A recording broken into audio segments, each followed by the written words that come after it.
বিশ্বের বড় বড় শহরে ইরানের সরকারের বিরুদ্ধে গণ আন্দোলন চলছে। Toronto, London, Tokyo, Los Angeles এবং মিউনিখে মানুষ শান্তিপূর্ণভাবে রাস্তায় নামছে।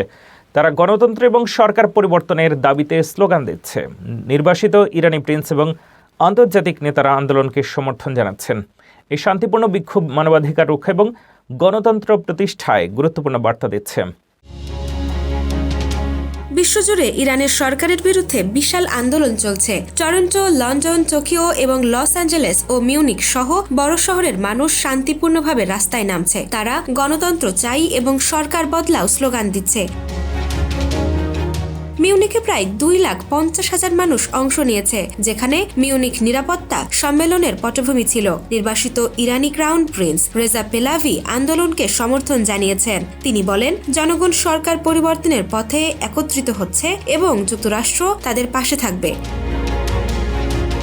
মার্কিন সেনেটর লিন্ডসে গ্রাহামও জনগণকে তাদের অধিকার রক্ষায় অবিরাম আন্দোলন চালাতে উৎসাহিত করেছেন। বিশ্লেষকরা মনে করেন, এই আন্দোলন ইরানের সরকারের ওপর চাপ সৃষ্টি করছে এবং মানবাধিকার ও গণতন্ত্রের জন্য গুরুত্বপূর্ণ। প্রবাসী ইরানিরাও তাদের কণ্ঠস্বর তুলে ধরছে, শান্তিপূর্ণভাবে অধিকার এবং নিরাপত্তার দাবি করছে।